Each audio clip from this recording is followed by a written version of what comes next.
ਤੇ ਜਦੋਂ ਵੀ ਅਸੀਂ ਪਰਮੇਸ਼ਰ ਦੇ ਸਾਹਮਣੇ ਆਵਾਂਗੇ ਅਸੀਂ ਬਲੈਸ ਹੁੰਦੇ ਜਾਵਾਂਗੇ। ਹਾਲੇਲੂਇਆ। ਤੇ ਜਦੋਂ ਯਿਸੂ ਮਸੀਹ ਇਸ ਧਰਤੀ ਉੱਤੇ ਸੀਗੇ ਤਾਂ ਪ੍ਰਭੂ ਯਿਸੂ ਮਸੀਹ ਦੇ ਚੇਲੇ ਉਹਨਾਂ ਦੇ ਕੋਲ ਆਏ, ਕਹਿਣ ਲੱਗੇ ਪ੍ਰਭੂ ਜੀ ਸਾਨੂੰ ਪ੍ਰਾਰਥਨਾ ਕਰਨੀ ਸਿਖਾਓ। ਤਾਂ ਪ੍ਰਭੂ ਯਿਸੂ ਮਸੀਹ ਨੇ ਉਹਨਾਂ ਨੂੰ ਪ੍ਰਾਰਥਨਾ ਕਰਨੀ ਸਿਖਾਈ। ਅਸੀਂ ਪੜ੍ਹਾਂਗੇ ਬਚਨ ਦੇ ਵਿੱਚ ਪ੍ਰਭੂ ਯਿਸੂ ਮਸੀਹ ਨੇ ਕੀ ਉਹਨਾਂ ਨੂੰ ਕਿਹਾ, ਕਿਸ ਤਰ੍ਹਾਂ ਤੁਸੀਂ ਪ੍ਰਾਰਥਨਾ ਕਰੋ। ਜਦੋਂ ਅਸੀਂ ਮੱਤੀ ਦੀ ਅੰਜੀਲ ਉਹਦਾ 6ਵਾਂ ਅਧਿਆਏ ਪੜ੍ਹਦੇ ਹਾਂ ਤਾਂ ਉੱਥੇ ਲਿਖਿਆ ਹੋਇਆ,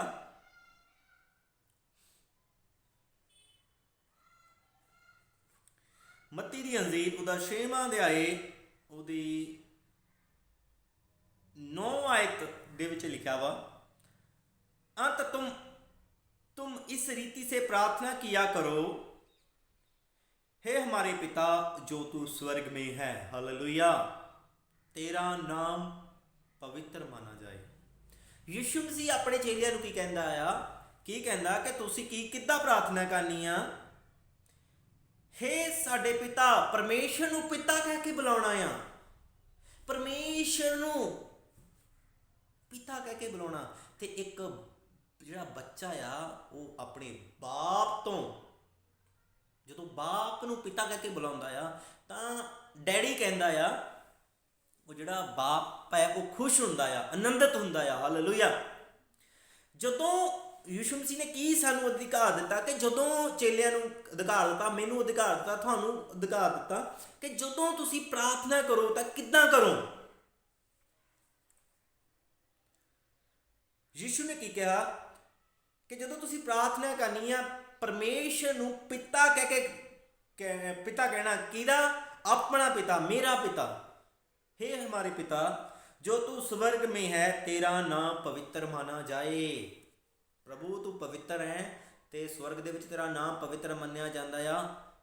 ਤੂੰ ਪਵਿੱਤਰ ਹੈ ਤੇ ਮੈਨੂੰ ਵੀ ਪਵਿੱਤਰ ਕਰ, ਤੇਰਾ ਨਾਮ ਇਸ ਧਰਤੀ ਉੱਤੇ ਵੀ ਪਵਿੱਤਰ ਮੰਨਿਆ ਜਾਵੇ। ਤੂੰ ਮੇਰਾ ਬਾਪ ਹੈ ਤੇ ਮੈਂ ਤੇਰਾ ਪੁੱਤਰ ਹਾਂ। ਇਸ ਤਰ੍ਹਾਂ ਕਹਿ ਕੇ ਤੁਸੀਂ ਪ੍ਰਾਰਥਨਾ ਕਰੋ ਕਿ ਤੁਹਾਡਾ ਜਿਹੜਾ ਰਿਸ਼ਤਾ ਆ ਇੱਕ ਬਾਪ ਤੇ ਬੇਟੇ ਦਾ, ਜਦੋਂ ਤੁਸੀਂ ਪ੍ਰਾਰਥਨਾ ਕਰਦੇ ਆ, ਹਾਲੇਲੂਇਆ। ਜਦੋਂ ਅਸੀਂ ਲੂਕਾ ਪੜ੍ਹਦੇ ਹਾਂ ਉੱਥੇ ਜਦੋਂ ਯਿਸੂ ਮਸੀਹ ਦੀ ਵੰਸ਼ਾਵਲੀ ਲੂਕਾ ਦੇ ਵਿੱਚ ਤੀਸਰੇ ਜਾਂ ਚੌਥੇ ਅਧਿਆਏ ਦੇ ਵਿੱਚ ਲਿਖਿਆ ਹੋਇਆ ਕਿ ਜਿਹੜਾ ਆਦਮ ਸੀ ਉਹ ਆਦਮ ਪਰਮੇਸ਼ਰ ਦਾ ਪੁੱਤਰ ਸੀਗਾ। ਹਾਲੇਲੂਇਆ। ਅਗਰ ਆਦਮ ਦੇ ਪਿਤਾ ਦਾ ਨਾਮ ਆਉਂਦਾ ਆ ਤਾਂ ਪਰਮੇਸ਼ਰ ਉੱਥੇ ਜੋੜਿਆ ਗਿਆ, ਗੋਡ ਜੋੜਿਆ ਗਿਆ, ਕਿਉਂਕਿ ਆਦਮ ਦਾ ਪਿਤਾ ਉਸ ਨੂੰ ਬਣਾਉਣ ਵਾਲਾ, ਉਸ ਨੂੰ ਪੈਦਾ ਕਰਨ ਵਾਲਾ ਪਰਮੇਸ਼ਰ ਸੀਗਾ। ਹਾਲੇਲੂਇਆ। ਤੇ ਤੁਸੀਂ ਵੀ ਉਸ ਆਦਮ ਦੀ ਸੰਤਾਨ ਦੇ ਵਿੱਚੋਂ, ਤੇ ਜਿਹੜਾ ਸਾਡਾ ਸਪਿਰਿਚੁਅਲ ਫਾਦਰ ਹੈ ਉਹ ਪਿਤਾ ਆ। ਹਾਲੇਲੂਇਆ। ਉਹ ਕੋਈ ਇਨਸਾਨ ਨਹੀਂ, ਸਾਡਾ ਸਪਿਰਿਚੁਅਲ ਫਾਦਰ, ਆਤਮਿਕ ਪਿਤਾ ਉਹ ਪਰਮੇਸ਼ਰ ਹੈ। ਹਾਲੇਲੂਇਆ।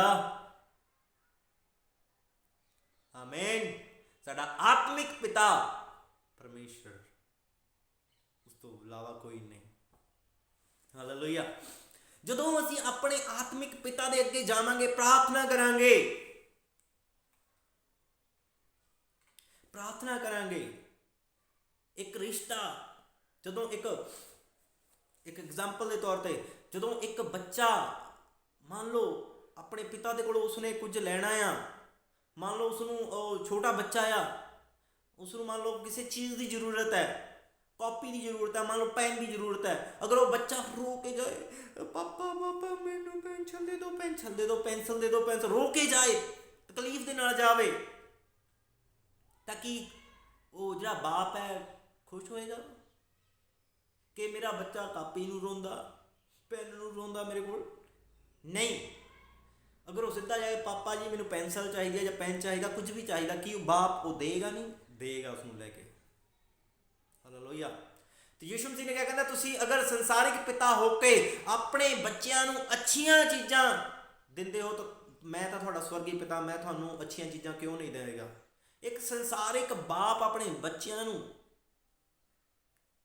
ਕਦੇ ਵੀ ਬੁਰੀਆਂ ਚੀਜ਼ਾਂ ਨਹੀਂ ਦਿੰਦਾ, ਅੱਛੀਆਂ ਚੀਜ਼ਾਂ ਦਿੰਦਾ ਆ। ਤੇ ਜਿਹੜਾ ਸਾਡਾ ਸਵਰਗੀ ਪਿਤਾ ਉਹ ਵੀ ਕਦੇ ਸਾਨੂੰ ਬੁਰੀ ਚੀਜ਼ ਕਦੇ ਨਹੀਂ ਦੇਗਾ, ਸਾਡੀ ਜ਼ਿੰਦਗੀ ਦੇ ਵਿੱਚ ਬੈਸਟ ਦੇਗਾ। ਹਾਲੇਲੂਇਆ। ਬੈਸਟ ਦੇਣ ਵਾਲਾ ਪਰਮੇਸ਼ਰ ਪਿਤਾ, ਪਰਮੇਸ਼ਰ ਆ। ਤੇ ਯਿਸੂ ਮਸੀਹ ਨੇ ਸਾਨੂੰ ਇੱਕ ਐਗਜ਼ਾਮਪਲ ਦਿੱਤੀ ਕਿ ਅਸੀਂ ਕਿੱਦਾਂ ਪ੍ਰਾਰਥਨਾ ਕਰਨੀ ਆ। ਤੇ ਸਾਡਾ ਜਦੋਂ ਯਿਸੂ ਮਸੀਹ ਨੇ ਕੀ ਇੱਕ ਜਿਹੜੀ ਮੱਤੀ ਦੀ ਅੰਜੀਲ ਦੀ ਪ੍ਰਾਰਥਨਾ, ਮੱਤੀ 6ਵੇਂ ਜੋ ਅਸੀਂ ਪੜ੍ਹ ਰਹੇ ਹਾਂ ਪ੍ਰਾਰਥਨਾ, ਮੱਤੀ 6 ਦੀ 9, ਇਹ ਪ੍ਰਾਰਥਨਾ ਇੱਕ ਹੈ, ਇੱਕ ਛੋਟੀ ਜਿਹੀ ਪ੍ਰਾਰਥਨਾ ਆ। ਇਸ ਦੀ ਜਿਹੜੀ ਗਹਿਰਾਈ ਹੈ, ਇੱਕ ਬਹੁਤ ਜ਼ਿਆਦਾ ਗਹਿਰਾਈ ਆ ਕਿ ਅਸੀਂ ਜਲਦੀ ਦੇ ਨਾਲ ਇਸ ਵਚਨ ਨੂੰ ਦੇਖਾਂਗੇ, ਇਸ ਪ੍ਰਾਰਥਨਾ ਨੂੰ ਦੇਖਾਂਗੇ ਕਿ ਯਿਸੂ ਮਸੀਹ ਨੇ ਉਹ ਸਾਨੂੰ ਦੱਸਿਆ ਕਿ ਸਾਡਾ ਪਰਮੇਸ਼ਰ ਦੇ ਨਾਲ ਇੱਕ ਬਾਪ ਤੇ ਬੇਟੇ ਵਾਲਾ ਰਿਸ਼ਤਾ ਆ। ਹਾਲੇਲੂਇਆ। ਤੇ ਯਿਸੂ ਮਸੀਹ ਸਾਡਾ ਭਰਾ ਆ। ਬਾਈਬਲ ਕਹਿੰਦੀ ਆ ਕਿ ਉਹ ਸਭ ਭਰਾਵਾਂ ਦੇ ਵਿੱਚੋਂ ਸ੍ਰੇਸ਼ਟ ਹੈ, ਉੱਤਮ ਹੈ, ਪਹਿਲੌਠਾ ਆ। ਹਾਲੇਲੂਇਆ। ਤੇ ਬਾਈਬਲ ਇਸ ਤਰ੍ਹਾਂ ਕਹਿੰਦੀ ਆ, ਪਰਮੇਸ਼ਰ ਨੇ ਜਗਤ ਦੇ ਨਾਲ ਅਜਿਹਾ ਪ੍ਰੇਮ ਕੀਤਾ ਕਿ ਉਸਨੇ ਆਪਣਾ ਇੱਕ ਲੌਤਾ ਚਿੱਠਾ ਪੁੱਤਰ ਦੇ ਦਿੱਤਾ। ਹਾਲੇਲੂਇਆ। ਤੇ ਯਿਸੂ ਮਸੀਹ ਦੇ ਦੁਆਰਾ ਅਸੀਂ ਉਸਦੀ ਗੋਦ ਲਈ ਸੰਤਾਨ ਆ। ਜੇਠਾ, ਵੱਡਾ, ਜਿਹਦਾ ਮਤਲਬ ਛੋਟੇ ਵੀ ਆ, ਅਸੀਂ ਵੀ ਆ, ਤੁਸੀਂ ਵੀ ਆ। ਜਦੋਂ ਅਸੀਂ ਪਰਮੇਸ਼ਰ ਨੂੰ ਪਿਤਾ ਕਹਿ ਕੇ ਬੁਲਾਉਂਦੇ ਆ ਤਾਂ ਸਾਡਾ ਜਿਹੜਾ ਰਿਸ਼ਤਾ ਇੱਕ ਸਮਝ ਚੁੱਕੇ ਹੋਣੇ ਆ ਤੁਸੀਂ ਕਿ ਕਿਹੋ ਜਿਹਾ ਰਿਸ਼ਤਾ ਸਾਡਾ ਪਰਮੇਸ਼ਰ ਦੇ ਨਾਲ ਬਣਦਾ ਆ। ਤੇ ਯਿਸੂ ਮਸੀਹ ਸਾਨੂੰ ਕਿਸ ਰਿਸ਼ਤੇ ਦਾ ਇਸ਼ਾਰਾ ਕਰਕੇ ਗਿਆ ਪ੍ਰਾਰਥਨਾ ਦੇ ਵਿੱਚ? ਕਿ ਜਦੋਂ ਅਸੀਂ ਪ੍ਰਾਰਥਨਾ ਦੇ ਵਿੱਚ ਬੈਠਦੇ ਹਾਂ ਕਿ ਸਾਡੇ ਮਨ ਦੇ ਵਿੱਚ, ਸਾਡੇ ਕਲਪਨਾ ਦੇ ਵਿੱਚ ਇਹ ਹੁੰਦੀ ਹੈ ਕਿ ਮੈਂ ਕਿਸ ਦੇ ਨਾਲ ਗੱਲਬਾਤ ਕਰ ਰਿਹਾ, ਮੈਂ ਕਿਸ ਨਾਲ ਪ੍ਰਾਰਥਨਾ ਕਰ ਰਿਹਾ ਹਾਂ,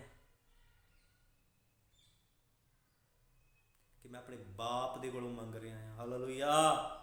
ਜਦੋਂ ਤੁਸੀਂ ਪ੍ਰਾਰਥਨਾ ਦੇ ਵਿੱਚ ਜਾਓ, ਉਹ ਹਿੰਮਤ ਦੇ ਨਾਲ, ਦਲੇਰੀ ਦੇ ਨਾਲ ਪ੍ਰਾਰਥਨਾ ਕਰੋ ਕਿ ਮੈਂ ਆਪਣੇ ਬਾਪ ਤੋਂ ਮੰਗ ਰਿਹਾ ਹਾਂ। ਹਾਲੇਲੂਇਆ। ਤੇ ਅੱਗੇ ਯਿਸੂ ਮਸੀਹ ਨੇ ਕੀ ਕਿਹਾ?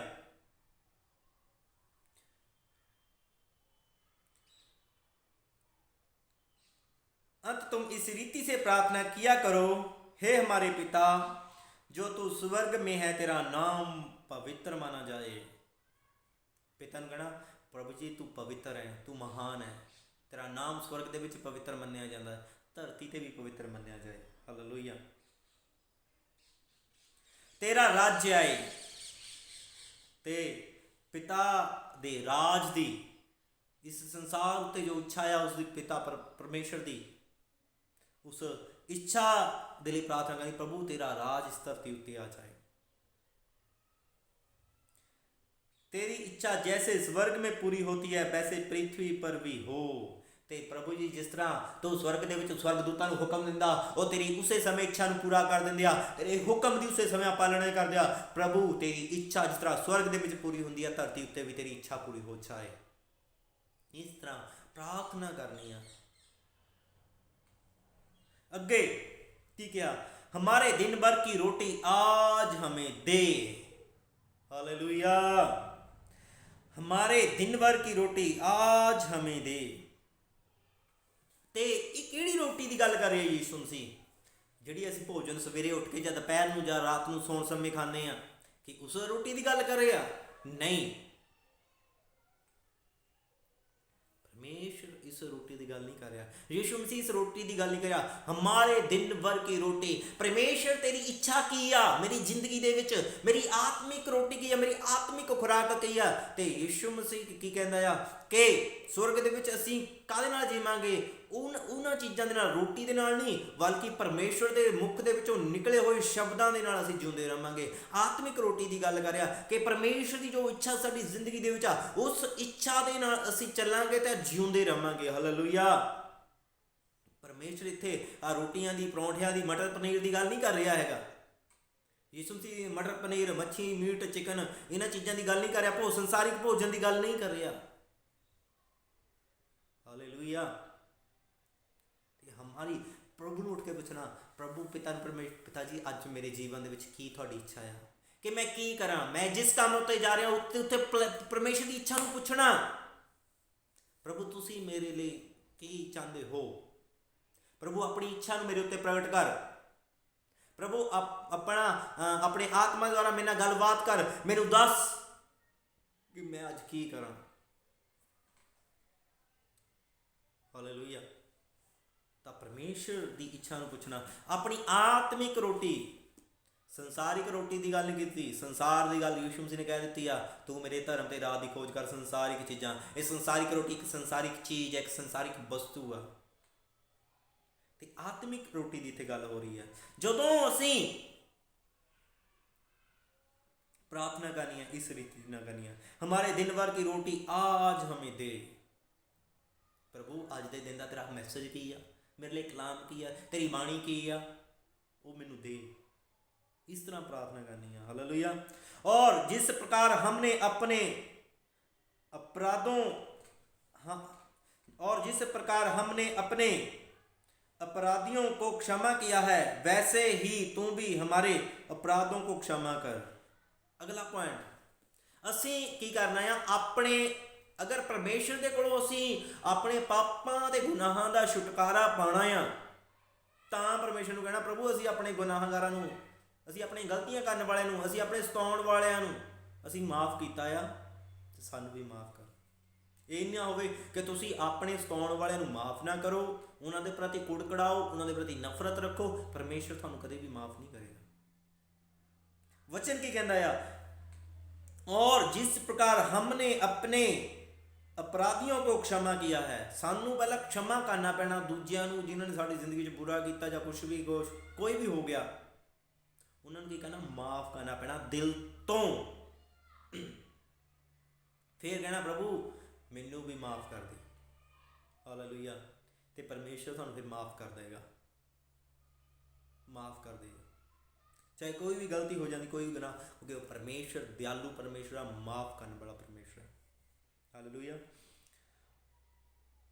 और हमें परीक्षा में ना लाना परंतु बुराई से बचाना। ते परमेश्वर दे अगे प्रार्थना करनी, प्रभु सानू आने वाली बुराई तो, आने वाली संसार दे विच तबाही आ, चाहे कोरोना वायरस है, चाहे इस तो बाद किहड़े वायरस आने आ, चाहे इस दे बाद विच भुखमरी भी पैनी आ, अकाल भी पैने आ। बाइबल आने वाली जिहड़ियां घटनावां नूं दसदी आ, 666 अंक दी मोहर लगनी आ, शैतान दा अंक लगना आ, अकाल पैने आ, महामारियां पैणियां आ, लोग इन्ने भुखमारी दे विच आ जाने आ कि लोगों ने इत्थों तक कि देश के विरुद्ध राज के विरुद्ध चढ़ाई करनी, लड़ाइयाँ झगड़े, अकाल, हत्यावां होनियां, इत्थों तक भुखमरी फैल जानी है। पता नहीं लोगों ने अपने बच्चे वंड के खाने आ, की होना है।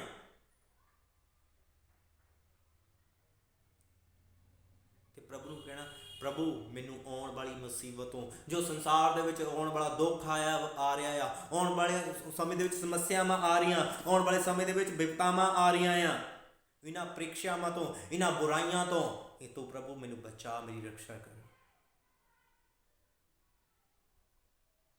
इस तरह प्रार्थना करनी है कि असीं इस तरह प्रार्थना कर रहे हैं, कि तुसीं इस तरह प्रार्थना कर रहे हो कि सिर्फ आटा दाल मंगण वाली स्कीम ते जोर लाया वा, प्रभु आ दे दे, आ दे दे, आ दे दे। हालेलुया। प्रभु दे अगे प्रार्थना करनी है कि सानू आने वाली बुराई तो, आने वाले संसार दे विच जिहड़ी परीक्षा आ रही है, आने वाले समय दे विच समा सही नहीं आ रहा संसार उत्ते। बाइबल जो असीं प्रकाश की पोथी पढ़ते हैं तो उत्थे आने वाली तबाहियां बारे दस्सिआ, इत्थों तक अन्न पानियां उत्ते भी पिता अकाल पै जाना है, भोजन उत्ते सानू खाण दे लई मुश्किल आ सकदी आ। परमेश्वर नूं कहना है कि परमेश्वर तू मेरा अयाली आ, तू मैनू चराएगा। हालेलुया। वो साडा अयाली आ, वो साडा रखवाला आ, वो अपनी भेडां नूं कदे अनाथ नहीं छड्डदा, बल्कि भेडां उसनूं छड्ड के दूर चला जांदियां। असीं इस तरह प्रार्थना करनी है, बुराई से बचा, क्योंकि राज्य और पराक्रम और महिमा सदा तेरे ही है। आमीन आमीन। जदों असीं इस प्रार्थना नूं पढ़दे हां तां इस तों पहलां कुछ गल्लां प्रभु यीशु मसीह ने कहा। जदों असीं 6 दी 6 पढ़दे हां तां उत्थे लिखा, परंतु जब तू प्रार्थना करे तो अपनी कोठड़ी में जा। यीशु मसीह ने क्या कहना, जदों तू प्रार्थना करे ना, सब तो पहला की कर, अपनी जिहड़ी कोठी, अपना घर तू बनाया उहदे विच जा। हालेलुया। जदों असीं घर दे विच जाने आ, जिहड़ा असीं घर बनाया उस दे विच जाने आ, तां अगे की कहा, तो अपनी कोठड़ी में जा और द्वार बंद कर के अपने पिता से जो गुप्त में है प्रार्थना कर। कहना की कर, दरवाजा बंद कर। प्रभु यीशु मसीह इन्हां दरवाजियां की गल नहीं कर रहा है। हाँ, तुसीं ये भी दरवाजे बंद कर सकते हो। एक ये भी दरवाजा आ कि सानू कोई आके डिस्टर्ब ना करे प्रार्थना दे विच। जरूरी है कि ये भी दरवाजे सानू बंद कर लेने चाहिए अगर हो सकते हैं। अगर तुहाडे कोल ਘਰ ਦੇ ਵਿੱਚ ਇੱਕੇ ਰੂਮ ਹੈ ਜਾਂ ਘਰ ਦੇ ਵਿੱਚ ਕਿਸੇ ਨੇ ਆਉਣਾ ਆ, ਥੋੜ੍ਹਾ ਪ੍ਰੋਬਲਮਸ ਹੋ ਜਾਂਦੀ ਆ। ਅਤੇ ਅੱਜ ਕੱਲ੍ਹ ਵੈਸੇ ਇੱਦਾਂ ਕੋਈ ਨਹੀਂ ਹੈਗਾ ਕਿ ਇੱਕ ਵੈਸੇ ਸਾਡਾ ਜਿਹੜਾ ਪ੍ਰਾਰਥਨਾ ਦਾ ਸਥਾਨ ਥੋੜ੍ਹਾ ਅਲੱਗ ਹੋਣਾ ਚਾਹੀਦਾ, ਜਿੱਥੇ ਸਾਨੂੰ ਕੋਈ ਡਿਸਟਰਬ ਨਾ ਕਰ ਸਕੇ। ਹੋਣਾ ਚਾਹੀਦਾ ਇੱਦਾਂ ਦਾ ਪ੍ਰਾਰਥਨਾ ਦਾ ਕਿ ਜਿੱਥੇ ਅਸੀਂ ਬੈਠ ਕੇ ਪ੍ਰਾਰਥਨਾ ਕਰ ਸਕੇ ਅਤੇ ਕੋਈ ਸਾਨੂੰ ਡਿਸਟਰਬ ਨਾ ਕਰ ਸਕੇ, ਘਰ ਦਾ ਮੈਂਬਰ ਜਾਂ ਕਿੱਦਾਂ। ਅਤੇ ਯਿਸੂ ਮਸੀਹ ਨੇ ਇੱਕ ਹੋਰ ਗੱਲ ਕਹੀ ਹੈ, ਕਹਿੰਦਾ अपनी कोठड़ी में जा और द्वार बंद करके अपने पिता से जो गुप्त में है प्रार्थना कर। सानू दरवाजे बंद करने पे, दरवाजे भी 2-3 तरह के दरवाजे है। एक तो आ दरवाजे हो गए कि जिसके ਜਿਹੜਾ ਸਾਡੇ ਘਰ ਦੇ ਵਿੱਚ ਲੱਕੜ ਜਾਂ ਲੋਹੇ ਦਾ ਐਲੂਮੀਨੀਅਮ ਦਾ ਦਰਵਾਜ਼ਾ ਹੁੰਦਾ ਕਿ ਸਾਨੂੰ ਕੋਈ ਡਿਸਟਰਬ ਨਾ ਕਰੇ। ਦੂਸਰਾ ਦਰਵਾਜ਼ਾ ਅਸੀਂ ਆਪਣੀ ਅੱਖਾਂ ਨੂੰ ਵੀ ਬੰਦ ਕਰ ਲੈਂਦੇ ਹਾਂ ਕਿ ਸਾਨੂੰ ਬਾਹਰਲੀਆਂ ਚੀਜ਼ਾਂ ਦਿਖਣੀਆਂ ਬੰਦ ਹੋਵੇ, ਕਿ ਸਾਡਾ ਰਿਸ਼ਤਾ ਪਰਮੇਸ਼ਰ ਦੇ ਨਾਲ। ਅਤੇ ਇੱਕ ਹੋਰ ਦਰਵਾਜ਼ਾ ਆ ਕਿ ਜਦੋਂ ਅਸੀਂ ਪ੍ਰਾਰਥਨਾ ਦੇ ਵਿੱਚ ਬੈਠਦੇ ਹਾਂ, ਸਾਡਾ ਜਿਹੜਾ ਮਨ ਹੈ, ਸਾਡਾ ਦਿਮਾਗ ਹੈ, ਉਹ ਘੁੰਮਦਾ ਰਹਿੰਦਾ ਬਾਹਰਲੀਆਂ ਚੀਜ਼ਾਂ ਦੇ ਵਿੱਚ। ਸਾਡੇ ਮਨ ਦੇ ਵਿੱਚ ਉਹੀ ਖਿਆਲ ਆਉਂਦੇ, ਅਸੀਂ ਬੈਠੇ ਪ੍ਰਾਰਥਨਾ ਦੇ ਵਿੱਚ ਹੁੰਦੇ ਹਾਂ, ਅਸੀਂ ਘੁੰਮਦੇ ਆਪਣੇ ਘਰ ਦੇ ਵਿੱਚ ਹੁੰਦੇ ਹਾਂ ਜਾਂ ਆਪਣੇ ਕੰਮ ਦੇ ਵਿੱਚ ਘੁੰਮਦੇ ਹੁੰਦੇ ਹਾਂ। ਬੈਠੇ ਅਸੀਂ ਪ੍ਰਾਰਥਨਾ ਦੇ ਵਿੱਚ ਹੁੰਦੇ ਹਾਂ ਅਤੇ ਘੁੰਮਦੇ ਅਸੀਂ ਆਪਣੇ ਕੰਮਾਂ 'ਤੇ ਜਾਂ ਆਪਣੇ ਰਿਸ਼ਤੇਦਾਰਾਂ ਦੇ ਵਿੱਚ ਜਾਂ ਕਿਸੇ ਦੂਸਰਿਆਂ ਬਾਰੇ ਸੋਚਦੇ ਹੁੰਦੇ ਹਾਂ, ਜਾਂ ਆਪਣੀ ਪ੍ਰੋਬਲਮਸ ਬਾਰੇ ਸੋਚ ਰਹੇ ਹੁੰਦੇ ਹਾਂ, ਜਾਂ ਆਪਣੇ ਫਿਊਚਰ ਬਾਰੇ ਸੋਚ ਰਹੇ ਹੁੰਦੇ ਹਾਂ, ਜਾਂ ਸਾਨੂੰ ਜਿਸ ਚੀਜ਼ ਦੀ ਲੋੜ ਹੈ ਉਸ ਦੇ ਬਾਰੇ ਸੋਚ ਰਹੇ ਹੁੰਦੇ ਹਾਂ। ਇਹ ਵੀ ਦਰਵਾਜ਼ੇ ਸਾਨੂੰ ਬੰਦ ਕਰਨੇ ਪੈਣਗੇ ਜਦੋਂ ਅਸੀਂ ਪ੍ਰਾਰਥਨਾ ਕਰਾਂਗੇ, ਕਿ ਸਾਰੀਆਂ ਚੀਜ਼ਾਂ ਤੋਂ ਆਪਣਾ ਧਿਆਨ ਪਰਮੇਸ਼ਰ ਦੇ ਉੱਤੇ ਲਗਾਈਏ। ਹਾਲੇਲੂਇਆ। ਸਾਨੂੰ ਇਹ ਸਾਰੇ ਸੰਸਾਰਿਕ ਦਰਵਾਜ਼ੇ ਬੰਦ ਕਰਨੇ ਪੈਣਗੇ ਕਿ ਕੀ ਕਰ ਸਕੀਏ, ਅਸੀਂ ਪਰਮੇਸ਼ਰ ਦੇ ਨਾਲ ਸਮਾਂ ਬਿਤਾ ਸਕੀਏ, ਉਹਦੇ ਸਾਹਮਣੇ ਆ ਸਕੀਏ। ਹਾਲੇਲੂਇਆ। ਅਗਰ ਤੁਸੀਂ ਪਰਮੇਸ਼ਰ ਦੇ ਸਾਹਮਣੇ ਆਉਣਾ ਆ, ਕਿਉਂਕਿ ਜਿਸ ਤਰ੍ਹਾਂ ਮੈਂ ਪਹਿਲਾਂ ਪਿਛਲੀ ਵੀਡੀਓ ਵਿੱਚ ਦੱਸਿਆ ਸੀਗਾ, ਆਦਮ ਪਰਮੇਸ਼ਰ ਤੋਂ ਦੂਰ ਸੀਗਾ। ਜਦੋਂ ਉਹਨੇ ਪਾਪ ਕੀਤਾ, ਜਦੋਂ ਆਦਮ ਨੂੰ ਪਰਮੇਸ਼ਰ ਮਿਲਣ ਦੇ ਲਈ ਆਇਆ, ਪਰਮੇਸ਼ਰ ਮਿਲਣ ਦੇ ਲਈ ਆਇਆ ਆਦਮ ਨੂੰ, ਤਾਂ ਆਦਮ ਜਿਹੜਾ ਲੁਕ ਗਿਆ। ਕਿਉਂ ਲੁਕਿਆ, ਕਿਉਂ ਛੁਪਿਆ? ਕਿਉਂਕਿ ਉਸਦੇ ਅੰਦਰ ਕੀ ਸੀਗਾ, ਸੰਸਾਰਿਕ ਗੱਲਾਂ ਸੀਗੀਆਂ, ਉਸਦੇ ਦਿਮਾਗ ਦੇ ਵਿੱਚ ਸੀਗਾ ਮੈਂ ਫਲ ਖਾਧਾ ਵਾ, ਮੈਂ ਪਾਪ ਕੀਤਾ ਵਾ। ਉਸ ਪਾਪ ਦੇ ਕਾਰਨ ਉਹ ਸਾਹਮਣੇ ਨਹੀਂ ਆ ਸਕੇ। ਕਈ ਵਾਰ ਕੀ ਹੁੰਦਾ ਕਿ ਸਾਡਾ ਦਿਮਾਗ ਵੀ ਪ੍ਰਾਰਥਨਾ ਦੇ, ਅਸੀਂ ਬੈਠੇ ਪ੍ਰਾਰਥਨਾ 'ਚ ਘੁੰਮਦੇ ਰਹਿੰਦੇ ਹਾਂ ਕਿ ਪਰਮੇਸ਼ਰ ਦੇ, ਅਸੀਂ ਸਾਡਾ ਦਿਮਾਗ ਸਾਨੂੰ ਪਰਮੇਸ਼ਰ ਦੇ ਸਾਹਮਣੇ ਨਹੀਂ ਆਉਣ ਦਿੰਦਾ, ਸਾਨੂੰ ਉਸ ਦੀ ਉਪਸਥਿਤੀ ਦਾ, ਸਾਨੂੰ ਉਸ ਦੀ ਹਜ਼ੂਰੀ ਦਾ ਅਨੁਭਵ ਨਹੀਂ ਹੁੰਦਾ, ਕਿ ਅਸੀਂ ਪਰਮੇਸ਼ਰ ਦੇ ਸਾਹਮਣੇ ਪਹੁੰਚ ਨਹੀਂ ਪਾਉਂਦੇ। ਬੇਸ਼ੱਕ ਅਸੀਂ ਪ੍ਰਾਰਥਨਾ ਦੇ ਵਿੱਚ ਬੈਠੇ ਹੁੰਦੇ ਹਾਂ, ਅਸੀਂ ਆਪਣੇ ਵੱਲੋਂ ਪ੍ਰਾਰਥਨਾ ਕਰ ਰਹੇ ਹਾਂ, ਸਮਾਂ ਬਿਤਾ ਰਹੇ ਹਾਂ। ਬਹੁਤ ਸਾਰਿਆਂ ਦਾ ਕਈ ਵਾਰ ਇੱਦਾਂ ਹੁੰਦਾ ਕਿ ਅਸੀਂ ਪ੍ਰਾਰਥਨਾ ਜਦੋਂ ਬੈਠਦੇ ਹਾਂ, ਜਦੋਂ ਨਵੇਂ ਖਾਸ ਤੌਰ 'ਤੇ ਨਵੇਂ ਲੋਕਾਂ ਦੇ ਨਾਲ ਹੁੰਦਾ, ਜਦੋਂ ਅਸੀਂ ਪ੍ਰਾਰਥਨਾ ਕਰਦੇ ਹਾਂ ਨਾ, ਅਤੇ ਜਿਹੜਾ ਨਾ ਸਾਡਾ ਟਾਈਮ ਹੈ, ਮੰਨ ਲਓ ਅਸੀਂ ਅੱਧੇ ਘੰਟੇ ਲਈ ਪਰਮੇਸ਼ਰ ਦੇ ਸਾਹਮਣੇ ਆਏ ਹਾਂ ਪ੍ਰਾਰਥਨਾ ਕਰਨ ਦੇ ਲਈ, ਕਈ ਵਾਰ ਅੱਧੇ ਘੰਟੇ ਦੇ ਵਿੱਚ ਸਾਡੇ ਤੋਂ ਪ੍ਰਾਰਥਨਾ ਨਹੀਂ ਹੁੰਦੀ ਕਿ ਅਸੀਂ 5 ਮਿੰਟ 7 ਮਿੰਟ ਕਰਕੇ ਉੱਠ ਸਕਦੇ ਹਾਂ, ਕਿ ਸਾਨੂੰ ਇਹ ਸਰੀਰ ਦੇ ਵਿੱਚ ਇੱਦਾਂ ਹੋਣਾ ਵੀ ਉੱਠ ਕੇ ਚੱਲ ਜਾਈਏ, ਹੈ ਨਾ। ਕਈ ਕਹਿੰਦੇ ਉਹ ਤੋੜ ਤੜਸ ਜੀ ਕੀ ਕਹਿੰਦੇ ਆ, ਉਹ ਲੱਗ ਜਾਂਦੀ ਆ ਕਿ ਉਹ ਬੈਠ ਨਹੀਂ ਪਾਉਂਦੇ ਹੈਗੇ। ਅਗਰ ਅਸੀਂ ਪ੍ਰਾਰਥਨਾ ਦੇ ਵਿੱਚ ਬੈਠਣਾ, ਸਾਨੂੰ ਆਪਣਾ ਸਰੀਰ, ਆਪਣਾ ਮਨ ਟਿਕਾਣਾ ਪੈਣਾ ਹੈ। ਸਰੀਰ ਕਿੱਦਾਂ ਟਿਕਾਣਾ ਆ ਅਸੀਂ ਪ੍ਰਾਰਥਨਾ ਦੇ ਵਿੱਚ, ਕਿ ਕਿੱਦਾਂ ਅਸੀਂ ਆਪਣੀ ਆਦਤ ਪਾਣੀ ਹੈ ਕਿ ਅਸੀਂ ਅੱਧਾ ਘੰਟਾ ਬੈਠ ਸਕੀਏ। ਸਭ ਤੋਂ ਪਹਿਲਾਂ ਜਦੋਂ ਖਾਸ ਤੌਰ 'ਤੇ ਨਵੇਂ ਲੋਕਾਂ ਦੇ ਲਈ ਇਹ ਗੱਲ ਕਿ ਜੇ ਮੰਨ ਲਓ ਤੁਸੀਂ ਅੱਧੇ ਘੰਟੇ ਲਈ ਪ੍ਰਾਰਥਨਾ ਕਰਨ ਦੇ ਲਈ ਆਏ ਤਾਂ ਅੱਧਾ ਘੰਟਾ ਤੁਸੀਂ ਬੈਠੇ ਰਹੋ। ਜਿਹੜੇ ਨਵੇਂ ਲੋਕ ਹੈ, ਮੰਨ ਲਓ ਤੁਹਾਡੇ ਕੋਲ ਪ੍ਰਾਰਥਨਾ ਨਹੀਂ ਹੋ ਰਹੀ, ਅੱਧੇ ਘੰਟਾ ਤੁਸੀਂ ਬੈਠੇ ਰਹੇ, ਤੁਸੀਂ ਬੈਠੇ ਰਹਿਣਾ। ਅਗਰ ਪ੍ਰਾਰਥਨਾ ਨਹੀਂ ਵੀ ਹੋ ਰਹੀ, ਤੁਸੀਂ ਬੈਠੇ ਰਹਿਣਾ ਆ। ਅੱਧਾ ਘੰਟਾ ਬੈਠ ਲਏ, ਸਵੇਰ ਨੂੰ ਬੈਠ ਲਏ, ਅੱਧਾ ਘੰਟਾ ਦੁਪਹਿਰ ਨੂੰ ਬੈਠ ਲਏ, ਅੱਧਾ ਘੰਟਾ ਸ਼ਾਮ ਨੂੰ ਬੈਠ ਲਏ। ਤੁਸੀਂ 4-5 ਦਿਨ ਇੱਦਾਂ ਲਗਾਤਾਰ ਕਰੋ, ਕੋਈ ਗੱਲ ਨਹੀਂ। ਅਗਰ ਤੁਹਾਡੇ ਕੋਲ ਪ੍ਰਾਰਥਨਾ ਨਹੀਂ ਹੁੰਦੀ ਤਾਂ ਤੁਸੀਂ 5ਵੇਂ ਦਿਨ ਤੁਹਾਨੂੰ ਇੱਕ ਆਦਤ ਪੈ ਜਾਣੀ ਆ, ਜੇ ਤੁਹਾਡੇ ਤੋਂ ਪ੍ਰਾਰਥਨਾ ਦੇ ਵਿੱਚ ਬੈਠ ਨਹੀਂ ਹੁੰਦਾ, ਤੁਹਾਡੇ ਤੋਂ ਬੈਠਿਆ ਜਾਣਾ ਆ। ਕਿਉਂਕਿ ਤੁਸੀਂ ਇਹ ਲਗਾਤਾਰ ਕਰ ਕਰਕੇ ਤੁਸੀਂ ਆਪਣੇ ਸਰੀਰ ਨੂੰ ਟਿਕਾ ਲੈਣਾ, ਤੁਹਾਡਾ ਸਰੀਰ ਬੈਠਣ ਦੇ ਯੋਗ ਹੋ ਜਾਣਾ। ਜਦੋਂ ਤੁਸੀਂ ਬੈਠੋਗੇ ਫਿਰ ਤੁਹਾਡਾ ਜਿਹੜਾ ਸਰੀਰ ਉੱਠ ਕੇ ਨੱਠਣ ਦੀ ਕੋਸ਼ਿਸ਼, ਬਾਹਰ ਨੂੰ ਜਾਣ ਦੀ ਕੋਸ਼ਿਸ਼ ਨਹੀਂ ਕਰੇਗਾ। ਤੁਸੀਂ ਇਸ ਤਰ੍ਹਾਂ ਬਾਰ-ਬਾਰ ਜਦੋਂ ਕਰੋਗੇ, ਅੱਧਾ ਘੰਟਾ ਬੈਠੇ ਰਹੋਗੇ, ਬੇਸ਼ੱਕ ਤੁਸੀਂ ਅੱਧੇ ਘੰਟੇ 'ਚ 5 ਮਿੰਟ ਜਾਂ 10 ਮਿੰਟ ਪ੍ਰਾਰਥਨਾ ਕੀਤੀ, ਡੋਂਟ ਵੈਰੀ, ਪ੍ਰਾਰਥਨਾ ਵੀ ਹੋ ਜਾਏਗੀ, ਉਹਦਾ ਵੀ ਸੋਲਿਊਸ਼ਨ ਹੈ, ਉਹਦਾ ਵੀ ਹੱਲ ਹੈ। ਪਹਿਲਾਂ ਸਾਨੂੰ ਆਪਣੇ ਸਰੀਰ ਨੂੰ ਪ੍ਰਾਰਥਨਾ ਦੇ ਵਿੱਚ ਟਿਕਾਣਾ ਪਏਗਾ, ਇਸ ਦਰਵਾਜ਼ੇ ਨੂੰ ਵੀ ਬੰਦ ਕਰਨਾ ਪਏਗਾ। ਜਦੋਂ ਤੁਸੀਂ 1 ਦਿਨ ਕਰੋਗੇ, 2 ਦਿਨ ਕਰੋਗੇ, 4 ਦਿਨ ਕਰੋਗੇ, 5ਵੇਂ 7ਵੇਂ ਦਿਨ ਤੁਹਾਨੂੰ ਆਦਤ ਪੈ ਜਾਣੀ ਆ ਕਿ ਤੁਸੀਂ ਪ੍ਰਾਰਥਨਾ ਵਿੱਚ ਬੈਠੋਗੇ, ਤੁਹਾਡਾ ਬੈਠਣ ਨੂੰ ਸਰੀਰ ਮਨ ਕਰੇਗਾ। ਜਦੋਂ ਤੁਹਾਡਾ ਬੈਠਣ ਸਰੀਰ ਟਿਕ ਗਿਆ, ਉਸ ਤੋਂ ਬਾਅਦ ਤੁਹਾਡਾ ਮਨ ਵੀ ਟਿਕੇਗਾ।